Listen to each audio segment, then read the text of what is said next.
Assalamualaikum warahmatullahi wabarakatuh.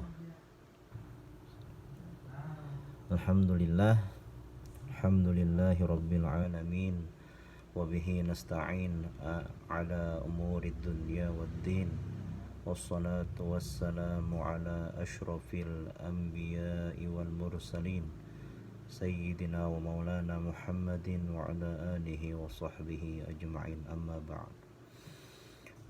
Segala puji bagi Allah, Tuhan semesta alam, yang mana telah memberikan kita kesempatan untuk bertatap muka melalui online seperti ini, walaupun kita sedang dalam keadaan yang kurang mendukung ya.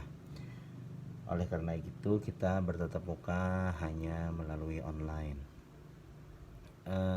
Salawat serta salam kepada junjungan Nabi kita, Nabi besar Muhammad Sallallahu Alaihi Wasallam, yang mana telah membawa kita dari zaman jahiliyah menuju zaman terang benderang seperti ini, yang diterangi dengan iman, Islam, dan ihsan. Oke, alhamdulillah. Pertama-tama saya ucapkan karena kita bisa bertemu lagi di pertemuan yang selanjutnya ini, yaitu yang sekarang, yaitu dengan mata pelajaran pendidikan agama Islam. Sebelum kita memulai, alangkah kita bagusnya untuk berdoa sebelum belajar dimulai. Ya, berdoa dimulai. Bismillahirrahmanirrahim. Alhamdulillahirabbil alamin. Allahumma shalli ala sayyidina Muhammadin wa ala alihi wa sahbihi ajma'in. Sallallahu ala sayyidina Muhammad wa ala alihi wa sahbihi wasallam. Alhamdulillahirabbil alamin. Oke, anak-anak,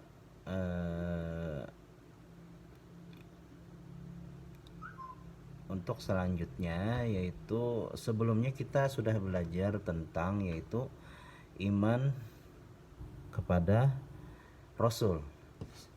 Ya, iman kepada Rasul. Iman kepada Rasul yaitu kemarin sudah Bapak terangkan iman yang keempat ya.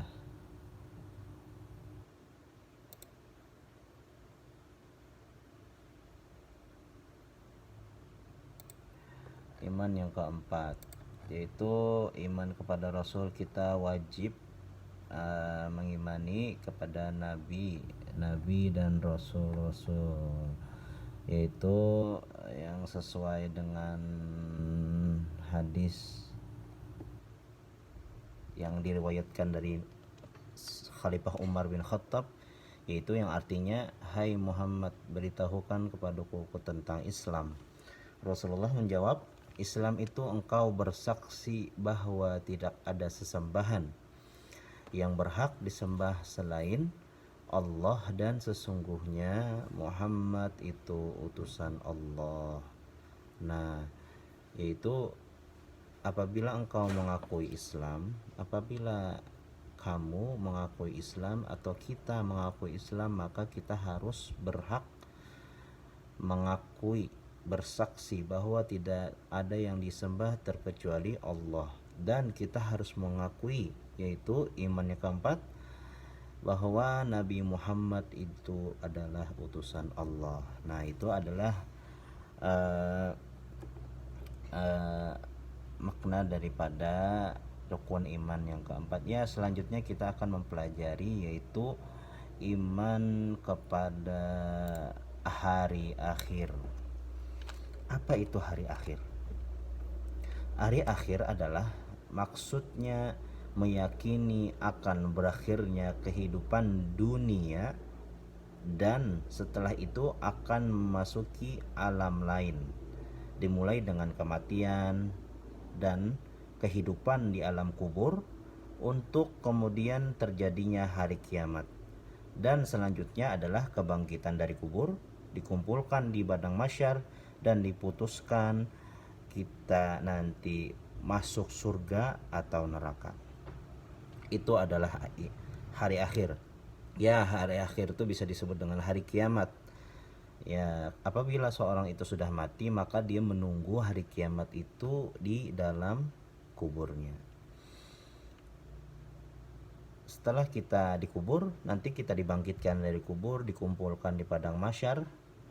Nanti kita melewati beberapa lewatan seperti mizan, terus telaga, terus nanti Siratal Mustaqim, jembatan ya, jembatan yang mana diriwayatkan bahwa jembatan itu seperti jembatannya itu bagaikan rambut, sebilah rambut yang dibelah lagi 7 potongan. Nah, seperti itu. Dalilnya hari akhir yaitu sesungguhnya, yang artinya sesungguhnya hari kiamat itu pastilah datang, tidak ada keraguan padanya, dan bahwasanya Allah membangkitkan semua orang di dalam kubur.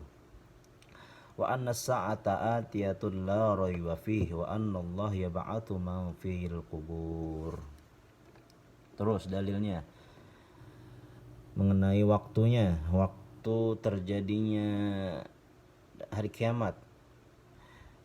Dalilnya yaitu yas'alunaka 'anis sa'ah ayyana mursaha qul innama 'ilmuha 'inda rabbi la tujalliha wa liwaqtiha illa hu thaqulat fis samawati wal ardi la ta'tikum illa baghtah yas'alunaka ka'annaka hafiyun anha qul innama ilmuha indallahi walakinna aktsaran nasi la ya'lamun. Yang artinya, mereka menanyakan kepadamu tentang kiamat, bilakah terjadinya? Katakanlah, sesungguhnya pengetahuan tentang kiamat itu adalah pada sisi Tuhanku. Tidak seorang pun yang dapat menjelaskan waktu kedatangannya selain Allah, selain Dia. Kiamat itu amat berarti, yang di langit dan di bumi. Kiamat itu tidak akan datang kepadamu melainkan dengan tiba-tiba. Mereka bertanya kepadamu seakan-akan kamu benar-benar mengetahuinya. Katakanlah, sesungguhnya pengetahuan tentang hari kiamat itu adalah di sisi Allah, tetapi kebanyakan manusia tidak mengetahui. Jadi maksud daripada ayat ini ialah hari kiamat itu kapan waktunya itu tidak ada yang tahu terkecuali Allah dan Rasulnya. Iman kepada akhir itu ada mengandung 3 unsur, yaitu mengimani ba'ats. Ada 3 unsur yang harus diimani, yaitu mengimani ba'ats, hari kebangkitan, yaitu kebangkitan itu menghidupkan kembali orang-orang yang sudah mati, yaitu yang hari kebangkitan. Seluruh manusia akan dibangkitkan ketika trompetnya Israel ditiup sangkakala yang kedua kalinya. Maka pada waktu itu semua manusia dibangkitkan menghadap Rabb alam semesta, tidak beralas kaki, bertelanjang, dan tidak disunat. Nah, dalilnya surah Al-Anbiya 104. Mungkin kalian bisa buka sendiri. Terus Al-Mu'minun ayat 15 dan 16. Terus Al-Mu'minun ayat 115. Terus ada juga hadisnya, yaitu yahsyurun nasu yaumul qiyamah huffatan uzla. Di hari kiamat seluruh manusia akan dihimpun dengan keadaan tidak beralas kaki dan tidak disunat. Hadis riwayat Bukhari dan Muslim.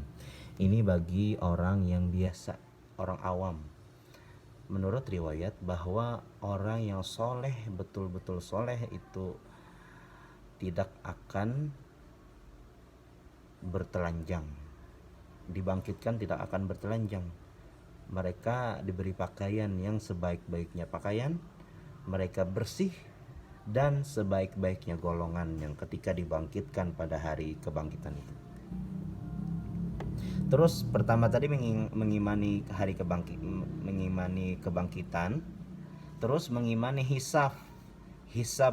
Hisab itu adalah perhitungan, yaitu bahwa nanti kita akan melewati mizan. Mizan itu adalah timbangan, yang mana timbangan kita akan ditimbang oleh Allah, yaitu timbangan amal kebaikan ataupun timbangan yang keburukan kita.